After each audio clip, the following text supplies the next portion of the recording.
나폴레옹 대관식 장면입니다. 여기서 여러분들이 자세히 봐주셔야 될 것은 뭐냐 하면 나폴레옹 이전의 황제들은 황제의 대관식을 다 누가 했습니까? 교황이 대신했죠. 신의 대리자로 교황이 대신 황제의 관을 씌워줬습니다. 근데 이 장면에 보시면 나폴레옹 같은 경우는 셀프 대관을 합니다. 자기 스스로 그 관을 머리에 씌운다는 거죠. 이것은 내가 자력으로 황제가 되었다는 겁니다. 어떤 신의 힘이 아니라 어떤 종교의 힘이 아니라 평민이었지만 자력으로 황제까지 된 인물이 바로 나폴레옹이었습니다. 보세요. 나폴레옹 맞죠? 제가 좀 좋아하는 남자입니다. 누굴까요? 예, 바로 나폴레옹 보나파르트입니다. 이 사람 그러면 뭐가 생각나나요? 저는 이 나폴레옹 그러면 이 이강 모자라 그래가지고 가로로 굉장히 넓은 모자 있죠. 보이십니까? 이 이강 모자? 나폴레옹이 키가 작으면서도 왜 이 이강 모자를 썼을까요? 다 이유가 있다고 합니다. 전쟁 중에 막 싸우다가 부하들이 멀리서도 자기를 볼 수 있게. 그러면 부하들은 어떤 생각이 들까요? 나의 사령관이 나와 함께하고 있구나. 이런 생각을 하게 된다는 거죠. 그러면서 목숨 걸고 전쟁에서 이기겠다는 각오를 하게 된다는 거죠. 그런데 이 이강모자 전 세계에 몇 개 있는지 아십니까? 90여 개 정도 있는 걸로 알고 있는데요. 대부분은 다 박물관에 있고 민간인들이 가지고 있는 건 7개 정도밖에 없는데요. 그 중에 하나가 우리나라에 와 있습니다. 예, 바로 이겁니다. 프랑스 파리의 경매시장에서 얼마에 구입을 한지 아십니까? 얼마쯤 보이세요? 선생님 같으면 어느 정도 배팅을 하시겠습니까? 어느 정도요? 1억. 1억 정도요. 선생님은요? 10억은? 아우, 굉장히 크게 배팅을 하십니다. 26억 원에 구입을 했습니다. 구입한 사람 여러분들 다 아시는 분이에요. 여러분 치킨 그러면 무슨 치킨 유명해요? 교촌치킨. 아닙니다. 하림치킨 있죠? 김홍국 회장님이 26억 원을 들여가지고 이 모자를 경매시장에서 구매를 했다는 겁니다.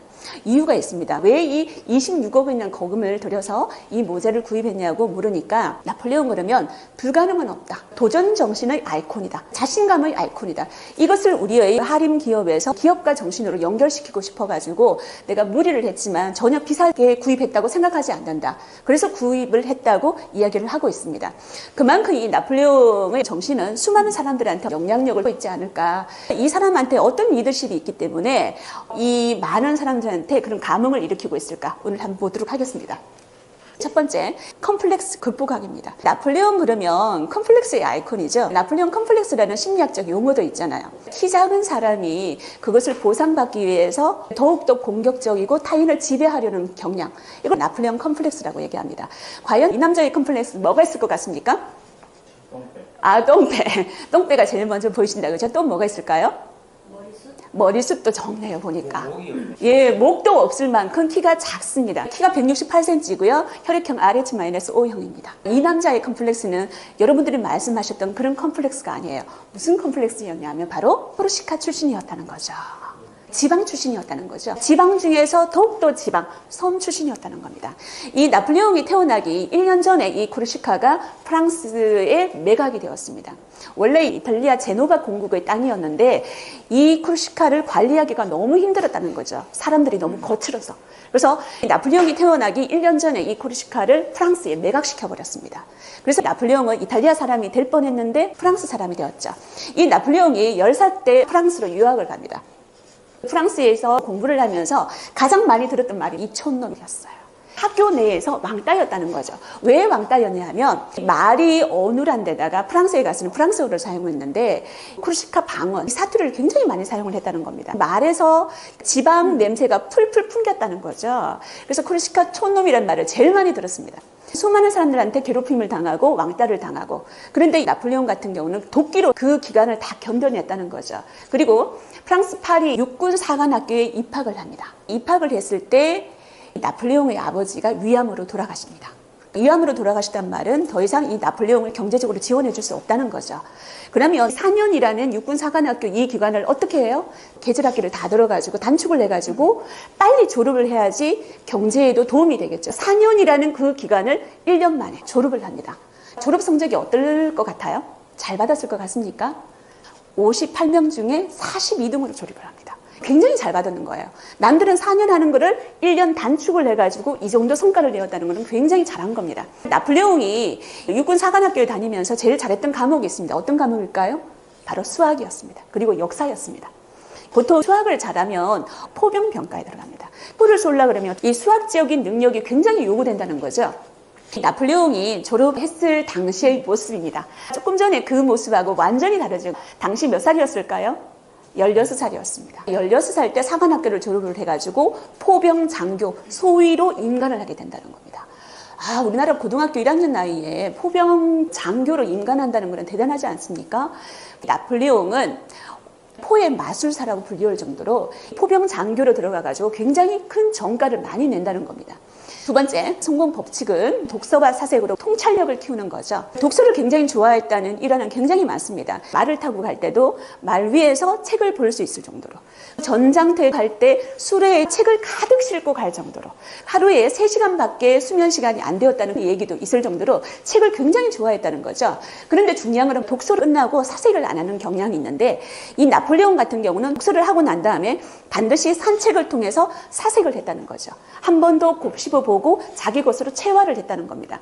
거기에서 통찰력을 길렀다는 거죠. 통찰력은 문제의 핵심과 본질을 깨뜨려 보는 능력이죠.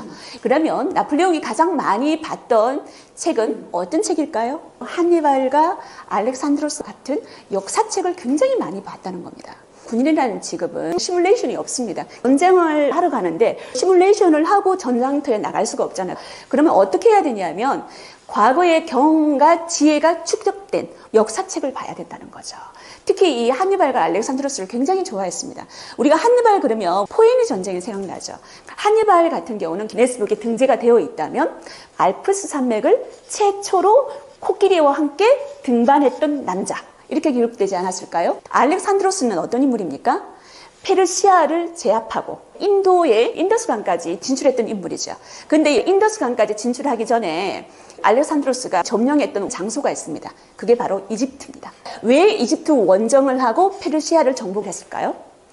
이집트는 적과 꿀이 흐르는 땅이에요. 나일강이 있기 때문에. 굉장히 오랫동안 전쟁을 하면은 보급이 제일 중요합니다. 전쟁은 보급이 필수죠. 그래서 이집트를 정복을 해야지만 그 보급을 가지고 먼 나라까지 정복을 할 수 있다는 그 이유 때문이었다는 거죠. 나폴레옹도 이 역사책을 통해서 그 본질을 깨달았다는 겁니다. 통찰력을 길렀다는 겁니다. 나폴레옹은 이탈리아 원정을 했는데요. 북부 이탈리아에 오스트리아 군대가 있었습니다.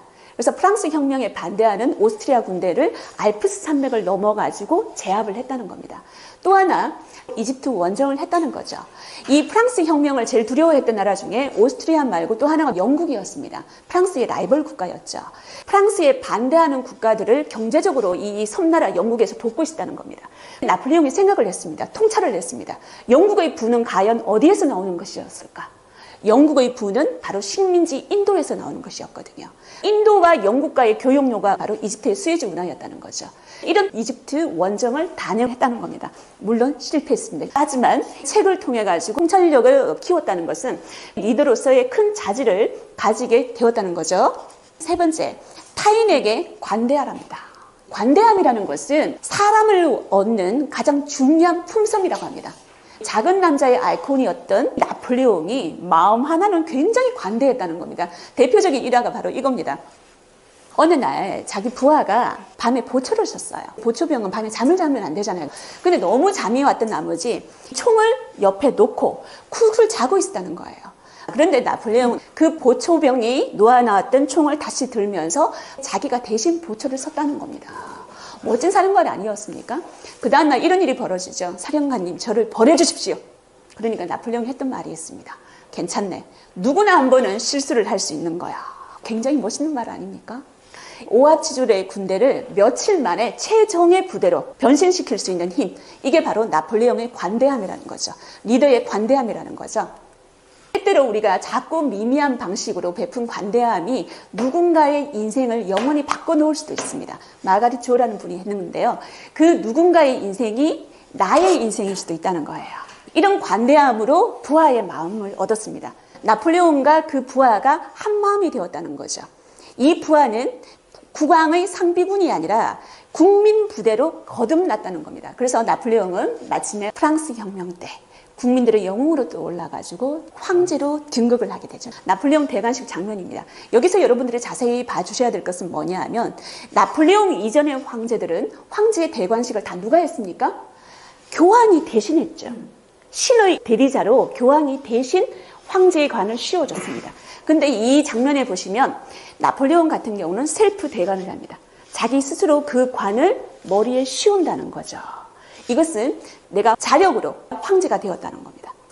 어떤 신의 힘이 아니라 어떤 종교의 힘이 아니라 평민이었지만 자력으로 황제까지 된 인물이 바로 나폴레옹이었습니다. 보세요. 나폴레옹 맞죠? 나폴레옹 1세의 대관식이었습니다. 나폴레옹의 삶에서 배운 리더의 성공 복귀 한번 해보겠습니다. 무엇을 극복하는 겁니까? 컴플렉스죠.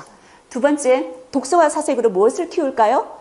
통찰력을 키우는 겁니다. 세 번째, 타인에게 어떻게 할까요? 관대하기입니다. 이걸 가지고 나폴레옹은 성공적인 리더가 되었다는 겁니다.